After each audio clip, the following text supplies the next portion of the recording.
जय श्री राम। श्री राम आदि का मिथिलागमन, राजा जनक द्वारा विश्वामित्र का सत्कार तथा उनका श्री राम और लक्ष्मण के विषय में जिज्ञासा करना एवं परिचय पाना। तदंतर लक्ष्मण सहित श्री राम विश्वामित्र जी को आगे करके महर्षि गौतम के आश्रम से ईशान कोण की ओर चले और मिथिला नरेश के यज्ञ मंडप में जा पहुँचे। वहाँ लक्ष्मी सहित श्री राम ने मुनि श्रेष्ठ विश्वामित्र से कहा, महाभाग महात्मा जनक के यज्ञ का समारोह तो बड़ा सुंदर दिखाई दे रहा है। यहाँ नाना देशों के निवासी सहस्त्रों ब्राह्मण जुटे हुए हैं, जो वेदों के स्वाध्याय से शोभा पा रहे हैं।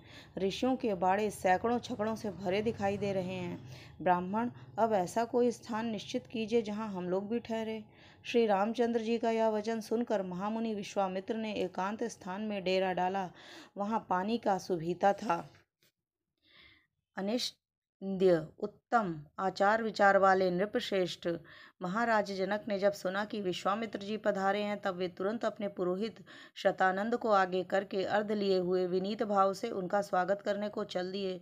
उनके साथ अर्घ लिए महात्मा ऋत्विज भी शीघ्रता पूर्वक चले। राजा ने विनीत भाव से सहसा आगे बढ़कर महर्षि की अगवानी की तथा धर्मशास्त्र के अनुसार विश्वामित्र को धर्मगुरु अर्घ्य समर्पित किया।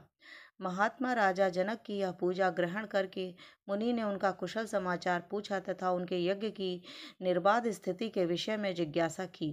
राजा के साथ जो मुनि उपाध्याय और पुरोहित आए थे, उनसे भी कुशल मंगल पूछकर विश्वामित्र जी बड़े ही हर्ष के साथ उन सभी महर्षियों से यथा योग्य मिले। इसके बाद राजा जनक ने मुनिवर विश्वामित्र से हाथ जोड़कर कहा, भगवान, आप इन मुनीश्वरों के साथ आसन पर विराजमान होइए। यह बात सुनकर महामुनि विश्वामित्र आसन पर बैठ गए। फिर पुरोहित, ऋत्विक तथा मंत्रियों सहित राजा भी सब और यथा योग्य आसनों पर विराजमान हो गए। तत्पश्चात राजा जनक ने विश्वामित्र जी को देखकर कहा, भगवान, आज देवताओं ने मेरे यज्ञ का आयोजन सफल कर दिया। आज पूज्य चरणों के दर्शन से मैंने यज्ञ का फल पा लिया। ब्राह्मण, आप मुनियों में श्रेष्ठ हैं।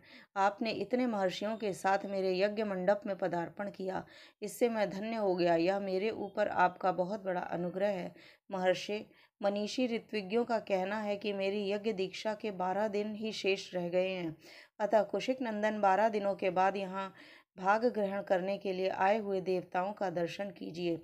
मुनिवर विश्वामित्र ऐसा कहकर उस समय प्रसन्न मुख हुए जितेंद्रिय राजा जनक ने पुनः उनसे हाथ जोड़कर पूछा, महामुने, आपका कल्याण हो। देवता के समान पराक्रमी और सुंदर आयुध धारण करने वाले ये दोनों वीर कुमार, जो हाथी के समान मंद गति से चलते हैं, सिंह और सांड के समान जान पड़ते हैं, प्रफुल्ल कमल दल के समान सुशोभित हैं, तलवार, तरकश और धनुष धारण किए हुए हैं, अपने मनोहर रूप से अश्विनी कुमारों को भी लज्जित कर रहे हैं, जिन्होंने अभी अभी यौवनावस्था में प्रवेश किया है, तथा जो स्वेच्छानुसार देवलोक से उतरकर पृथ्वी पर आए हुए 2 देवताओं के समान जान पड़ते हैं।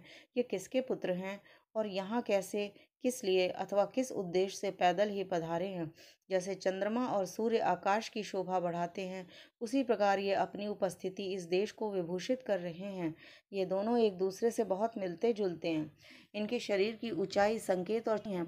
मैं इन दोनों काकधारी वीरों का परिचय एवं वृत्तांत यथार्थ रूप से सुनना चाहता हूँ। महाराजा जनक का यह प्रश्न सुनकर अमित आत्मबल से संपन्न मित्र ने कहा, राजन, ये दोनों महाराज दशरथ के पुत्र हैं। इसके बाद उन्होंने उन दोनों के सिद्धाश्रम में निवास, राक्षसों के वध, बिना किसी घबराहट के मिथिला तक आगमन, विशालापुरी के दर्शन, अहिल्या के साक्षात्कार तथा महर्षि गौतम के साथ समागम आदि का विस्तार पूर्वक वर्णन किया। फिर अंत में यह भी बताया कि यह आपके यहाँ रखे हुए महान धनुष के संबंध में कुछ जानने की इच्छा से यहाँ तक आए हैं। महात्मा राजा जनक के ये सब बातें निवेदन करने पर महातेजस्वी महामुनि विश्वामित्र चुप हो गए। जय श्री राम।